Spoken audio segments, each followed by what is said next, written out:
In this talk, we cover a review of the Union budget for 2021-22. What is the theme of the budget? There are two themes. One is counter-cyclical and fiscal policy. The second one is structural reform for growth.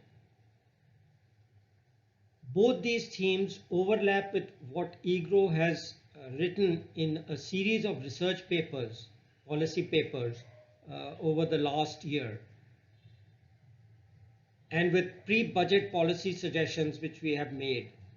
For example, construction intensive structures for filling employment gaps, generating job skills to improve employability, example, Apprenticeship Act, and focus on public health, example, sewage and sanitation. Let's take up counter-cyclical fiscal policy. This is reflected in the fiscal deficit estimates of 9.5% in the current year and 6.8% in the next year, FY22. These reflect primarily the lockdown-related V-shaped decline and recovery in GDP and the consequent effect on tax revenues. The implication was that as far as taxes are concerned, the budget must shun pro-cyclical increases in tax rates. And on expenditure side, there must be a calibrated increase, not a huge increase, but a well-calibrated, focused increase in FY 2022 budget. Elements of this were infrastructure, to focus on infrastructure, which many others have done. We were not the only ones, but the collateral benefits from immediate increase in demand and employment driver, because this acts not just to build long-term improvement in competitiveness, but also drives immediately demand and employment. And secondly, of course, there are also some elements of improving expenditure efficiency. The review of CSS, centrally sponsored schemes, has been mentioned in connection with the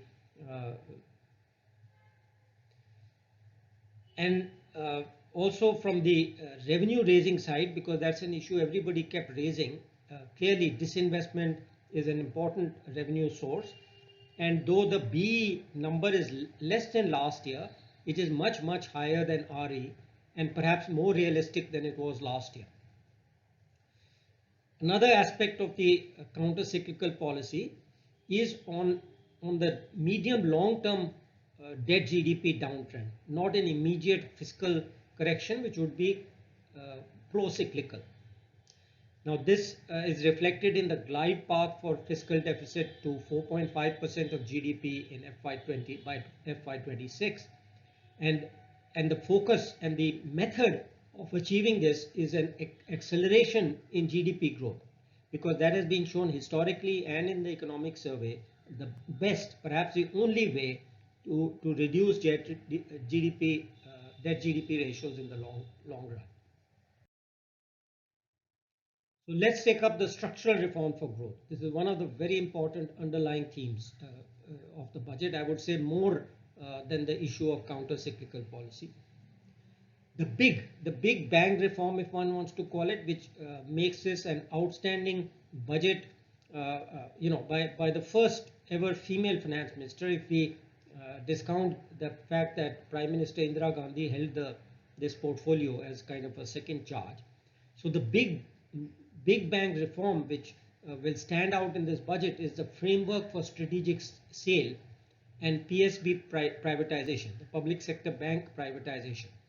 This is historical because this will require the 50-year-old Bank Nationalization Act to be amended. It was first passed in 1969. There are also other series of reforms, because a budget doesn't become outstanding generally with only one big bang reform. Other reforms include infrastructure reforms, which I will talk about later, which are focused on increasing competitiveness of manufacturing. And also, as I earlier pointed out, it also has good short-term benefits in terms of demand and employment and some other longer-term benefits. Banking and finance and FDI liberalization is being completed in a sense. That doesn't mean all the odds and ends have been tied up, but the one remaining anomaly was FDI and insurance has been raised from 49 to 74%. This was an anomaly because last year even defense, which is a very strategic sector, obviously subject to conditions, had been raised from 49 to 70%, 74%. That is why this has still it was a major anomaly, and I'm very happy that this has been corrected in the budget. And therefore it sends a very important signal to foreign investors. Then on human resource development, there's a human resource health revolution in this budget because of the focus on sewage and sanitation. Remember in the introduction I mentioned how much important we had given to this item, and this is because based on my research, which was which came out more than a decade ago, we had identified something called environmental enteropathy, which research had implicated in wasting and stunting of children less than 5 years. So the general public may not realize how important this is. We'll come back and speak on this more. Then HRD elements like job skills. The Apprenticeship Act is very important for on-the-job training, and the budget mentions reform of this. And standards and certification. The budget mentions international cooperation, Japan. And this is very necessary to complement the new education policy. But new education policy also, the budget has things in it for building the institution. So it's not just a written policy, a paper policy, but the budget is now taking steps to build the institutions which go with it. For example, the Higher Education Commission, the National Science Foundation, and a research fund which will be used by this foundation. These are all necessary conditions for having a quantum jump in the quality of education. There are many things, but these are also important. So let me say a little bit on the biggest reform in the budget, which has the potential of being called a big bang reform. This is some months ago, the cabinet had actually approved a strategic industry policy, which I then also referred to as a framework for privatization. But the details and how the government would take it forward was not made very clear. And this has been made very explicit and very concrete in the budget. For example, the public sector bank sale, this will require an amendment of the 50-year-old Bank Nationalization Act. So it's really revolutionary. People perhaps have not grasped how important and how difficult this change has been. That this is a 50-year-old conventional wisdom, in a sense, has been overturned by this change in policy.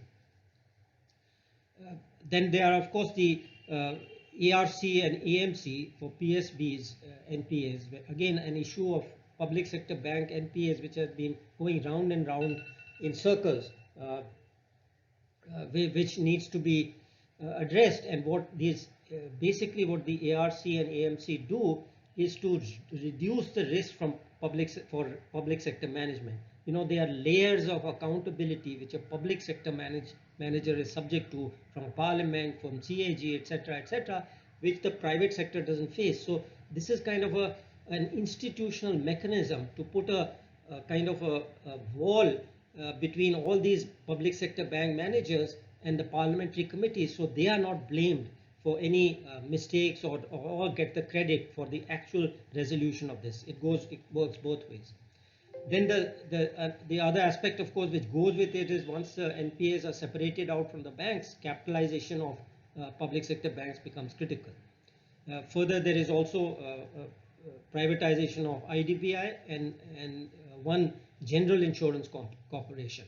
The central government owns 4 general insurance corporations. So a start is being made in reform of this sector by suggesting one of these will be privatized.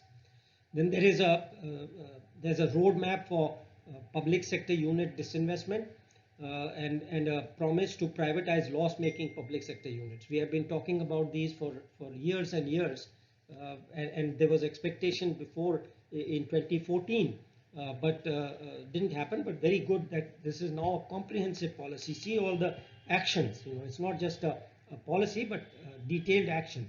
And then there is also mention of incentive for states. This is the first to incentivize them to get rid of the state enterprises which are loss making. There are a lot more loss making in the states, in many states, than there are actually at the central level. And complementary to this is now again a concretization of a suggestion which people have been making for decades, that the land owned by the government is underutilized, and it should be used somehow, either sold or leased. And again, what is sought to be done is put up an intermediary like a ARC I mentioned earlier, SPV company, which will reduce the risk of being accused of corruption, etc. So the land would be transferred to this SPV, and then the SPV would take the decisions on sale, lease, auction, etc. So this helps reduce the risk faced by public sector management from CAG, etc., etc. The focus on demand, I mentioned at the introduction.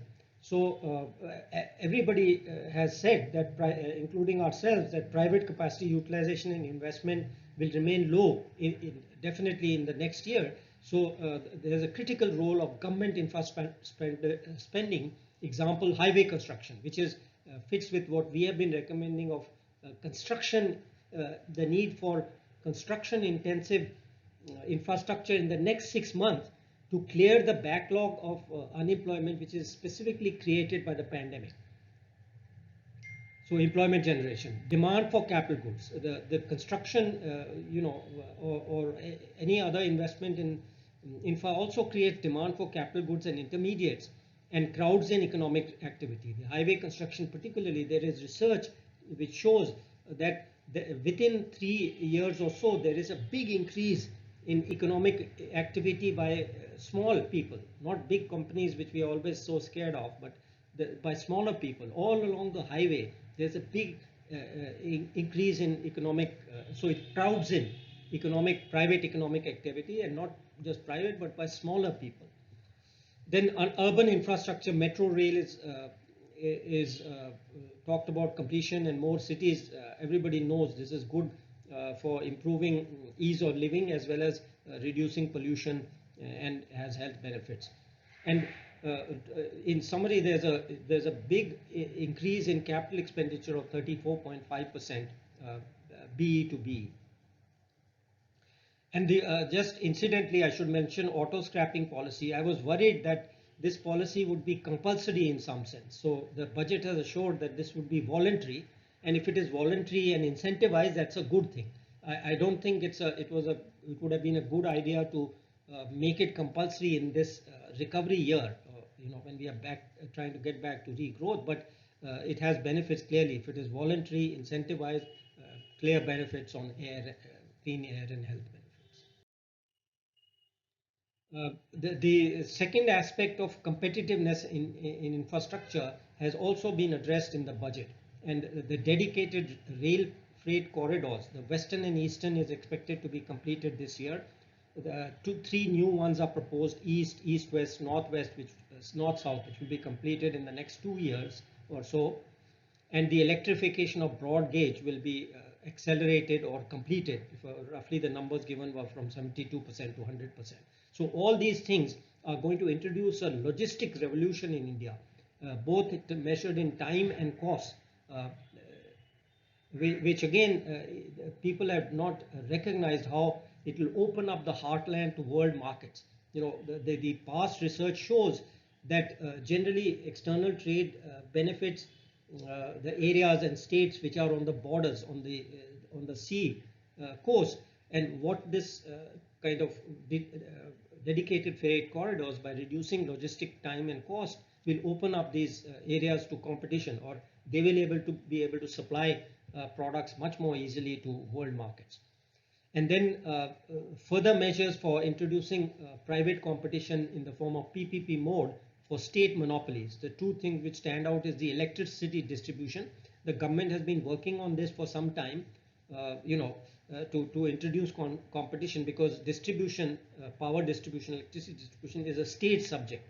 So it's been hard for the center to devise a scheme to incentivize the states to do this, so that consumer choice is introduced, and industry pricing. There's excessive fees on industry, which has a negative effect on growth of industry. So we have been making an effort for years. Myself, I was 15 years ago when I was in Planning Commission, I made efforts to do this. It hasn't worked.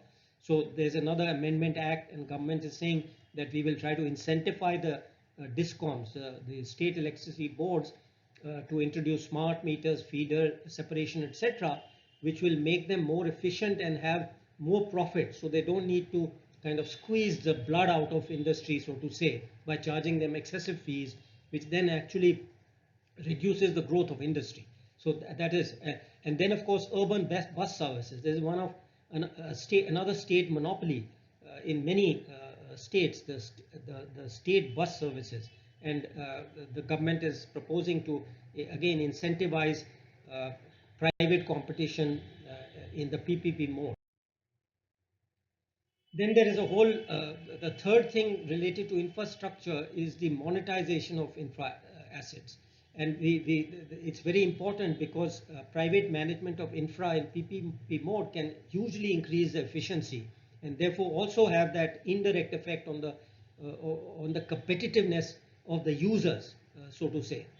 Because often we find in many areas the nice infrastructure is built, but it's not maintained properly, it deteriorates very quickly. So there are many benefits to this and private management. So again, the government has not just said, but it's made it quite concrete, the budget, by listing assets and organization identified in every sector. Highways, the NHAI, and lists of assets, electricity transmission, the Transmission Corporation of India, Indian Railways, airport assets, AAI, gas pipeline distribution, GAIL has been mentioned. Similarly, major port services, port trust, even urban infrastructure. They have mentioned sports stadia. Why? Because many of these sports stadia are under the central government. The union government built them and owns them. So it basically central infrastructure assets which can be given out to the private sector on PPP. So the whole objective, and all these are examples of bringing in private competition, trying to increase productivity and efficiency. And just go over some of the financial sector reforms which supplemented to mention. Of course, I don't want to go into everything in the budget, but the single financial code, by integrating and simplifying 4 or 5 laws, I think it's an important step in financial sector reform. There are also a number of smaller things. Well, this one is not small. The creation of a development finance institution for long-term finance. Now, those are, a person like me who was in government for decades, 10, 20 years ago, I have seen DFIs not, being able to produce and being converted into banks because they are unable to function. But a lot of water has flown under the bridge. We have experience of it, and hopefully, I am not saying that this is 100% guaranteed to succeed, but hopefully the lessons have been learned, and maybe this time it will be successful. But it's an important decision which is finally taken.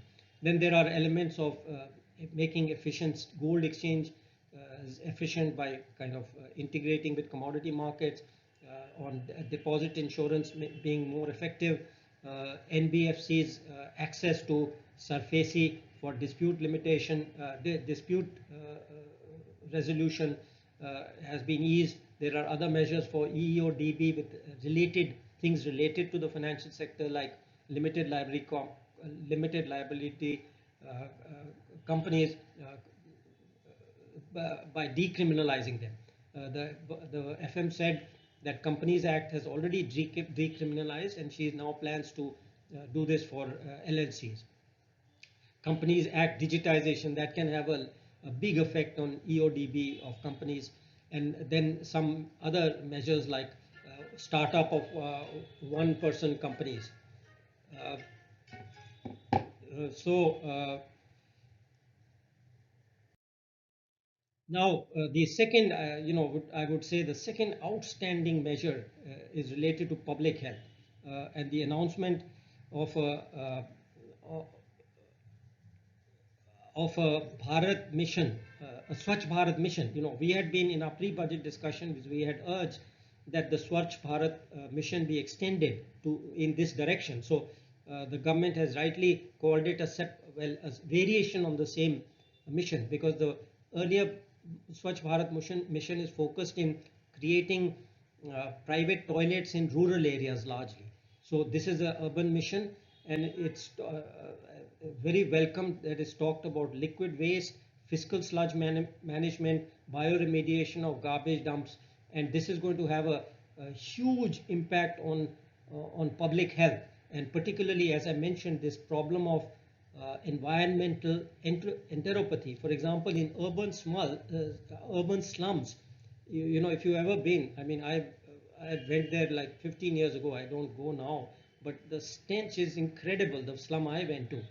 So basically all this stuff lying around, and in the monsoons it spreads all over the place, and that results in a problem called entropathy. It's environment because it's based on what's around, and what that does is it makes it impossible for little children or children up to 5 years and maybe a little more to absorb nutrition. So even if you get all the food you want, all the nutritious food, it doesn't get absorbed because the guts are inflamed by this disease. So my prediction is that you will see a huge improvement in wasting and stunting of children in the next 5 to 10 years. It takes time because stunting is a long-term thing.